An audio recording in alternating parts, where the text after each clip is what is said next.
yagize ku isoko ry'u Rwanda. Aka kanya imodoka irahenze cyane ukire bukwizamuka mu misozi ndetse no mu bibaya. Nushobora kwibaza ngo ese imodoka bitandukanye n'izindi modoka. Nitwa Eric.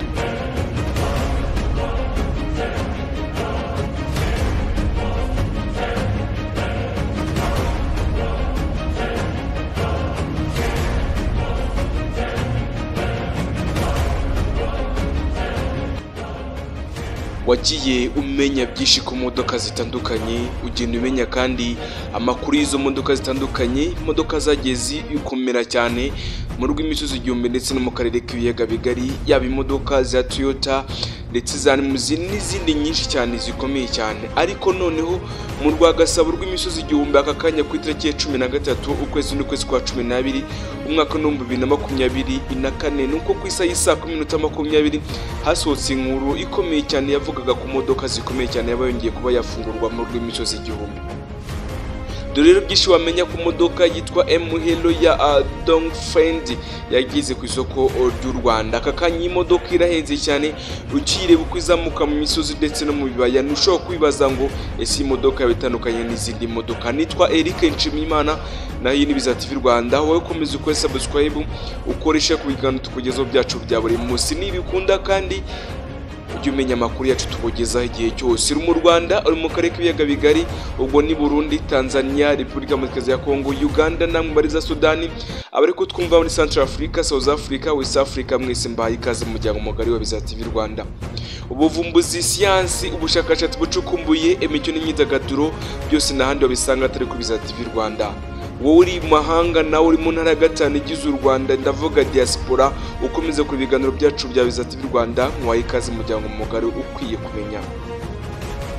Iyi modoka rero irakomeye cyane, yabizambuka mu misozi ndetse no mu bibaya, yaba mu mvura cyangwa se mu zuba, irakomeye cyane. Ikoranabuhanga rero rihanitse cyane, ubushobozi bwo kugenda mu mihanda igoye ndetse n'umwihariko wo kurenga ibidukikije mu by'ibanze biranga imodoka nshya ikoreshwa amashanyarazi yo mu cyiciro kinini cya SUV cyangwa se SUV cyitwa Dongfeng M-Helo yamaze kugezwa ku isoko ry'u Rwanda, ku isoko rikomeye n'ishoramari mu Banyarwanda muri rusange. Iyi modoka kandi ifite moteri zigera kuri 2 z'amashanyarazi zitanga ingufu za horsepower 816 n'iza torque 1050 ziyiha kandi ubushobozi bwo kugendera ku muvuduko wo hejuru cyane zo kwihanganira imihanda igoranye cyane. Iyi modoka ukireba kandi mu isura yayo yaba ari y'umukara cyangwa se n'isura yabifite amapine yayo ukuntu ameze nuko yikaraga, utubona ko ari imodoka ishobora kuba itanga ikinyuranyo ku zindi zabanje. Ifite kandi uburebure bwo kuva imbere ugana inyuma bwa metero 5 zose, ubugari kandi bwa metero zigera kuri 2 ndetse kandi n'uburebure bwo kuva hasi ugana hejuru bwa metero zigeza ku 196. Imodoka ni ndende harabo isumba. Kuva kandi mu mapine y'imbere yayo ugana ku y'inyuma harimo intere ya metero zigera kuri 295. Iyi kandi ni ingano yayo ituma igira umwanya munini cyane imbere ku buryo abayirimo kandi bagenda bisanzuye, kandi ikaba yanagendamo n'abantu batabangamiwe neza cyane. Dongfeng M-Helo ikoranye kandi ubushobozi bwo kugendera hejuru cyane y'amazi, ari naho afite ibujya kuzimu bwa metero 1 ibikaya kandi ububasha bwo kugera ahantu imodoka kandi zisanzwe zitabasha kuhagera. Iyi modoka urumva ko ifite ubushobozi bwo hejuru cyane. Moteri yayo mu guhinda kwayo ndetse kandi ubushobozi bwayo ko yagendera hejuru y'amazi ntago bisanzwe mu mudwi w'imisozi igihumbi, nta nubwo bisanzwe mu modoka zisanzwe hano mu Rwagasabo. Ishobora kandi kugendera mu mucanga uwo ari wo wese, waba ukomeye cyangwa woroje, waba utose cyangwa se udatose. Wagendera kandi mu byondo, ikagendera kandi ugenda cyane n'umuvuduko uri hejuru cyane, kandi ubusanzwe imodoka tusanzwe iyo zigendera mu byondo usanga umuvuduko wayo ugabanuka kubera isayo. Urubura rero yagenderamo cyane, yagendera mu mabuye, yagendana mu mazi nta ngomyi rwose, abarimo kandi bakagenda neza cyane. Umushoferi kandi akaba yahitamo uburyo ayitwaramo bitewe n'imiterere y'umuhanda. No kuvanga imodoka irihindiraguranya cyane uko igera nuko imeze, ubona ko ari ibintu bitangaje cyane. Ibatiri rya Dongfeng M-Helo rifite kandi umubyimba wa milimetero 8 zose. ifite systeme kandi yihagazeho cyane ihuza amapine ndetse n'ikindi gice cy'imodoka aho made suspension cyangwa se suspension system ishoboza kandi imodoka kugenda yemye kandi ahantu habi cyane. Ku bijyanye kandi n'umutekano w'iyi modoka urakomeye cyane kuko uratangaje. Hari amahitamo kandi yo kuyishyiraho ibirahure bidatoborwa ndetse n'amasasu. Wakubita isasu 10 cyangwa se amasasu 20-30 iyi modoka ku ibati ryayo nishobora gutoboka. Iyi modoka kandi ifite ecran enye zitandukanye cyane kuko izi ekara zirakomeye cyane, zirimo kandi imwe ya inchi 1156 iri hagati kandi aho abashoferi bashobora kubonera amakuru yose y'iyi modoka, yaba mu mapini, yaba mu ntebe, yaba imbere cyane kwa shoferi, byose ukabibonera muri iyi ekara ya inchi 156 irakomeye cyane. Ikoresha kandi akoresho kifashishwa mu kubika ndetse no gusesengura amakuru kitwa chips mu cyongereza cyangwa se common Snapdragon 855 kayishoboza kandi kugenzura umuvuduko hagamijwe kurinda impanuka cyangwa se adaptive cruise control, ndetse kandi no kumenyekanisha umushoferi mu gihe imodoka ye itangiye kuva muri igi stade cyangwa se muri igi isate cy'umuhanda we igihe yabigiye guta umuhanda, iramwemerera ikamwereka ibishoboka byose cyangwa se run departure warning, ibyo byose irabikwereka. Iyi modoka kandi iri mu cyiciro cy'izikoresha amashanyarazi zizwi cyane nka extended range electric vehicle cyangwa se ELV.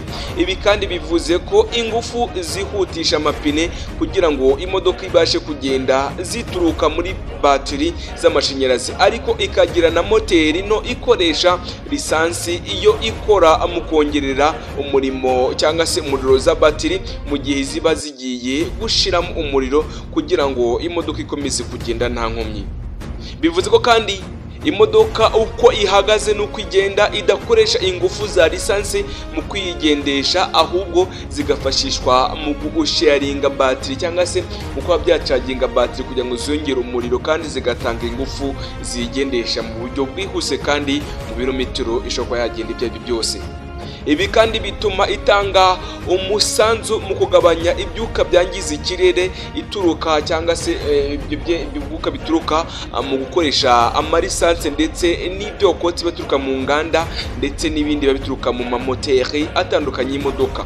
Ibyo byose kandi ibiba bituruka mu kirere cyangwa se byinjira mu kirere ituruka kandi ku gukoresha bikomoka kuri peteroli, kubera ko amamoteri atandukanye akoresha za peteroli muri rusange. Urabizi ko za peteroli zikunga ku makarboni kandi amakarboni yatwitse nta kindi avamo za carbon monoxide ndetse na za carbon dioxide. Izo carbon monoxide na carbon dioxide zagenda zikagiza akarere kari hejuru cyane cyane bita ozone layer cyangwa se acyo bita ngo na ayunguruzo k'izuba. Kwinjira kandi kwa Dong Fred M Hilo ku isoko ry'u Rwanda ni intambwe ikomeye cyane mu guteza imbere imodoka zikoresha amashanyarazi, bikaba kandi binagaragaza uburyo ki igihugu gikomeje kwimakaza gahunda yacyo yo kugabanya ibyuka ihumanya ry'ikirere ndetse no kubungabunga ibidukikije muri rusange. U Rwanda kandi ni rumwe mu bihugu bikomeje gukataza imbere mu ikoranabuhanga ndetse no gukoresha ibikoresho b'ikoranabuhanga ariko bidakoresheje za peteroli, yaba mu moto ndetse n'amamodoka muri rusange.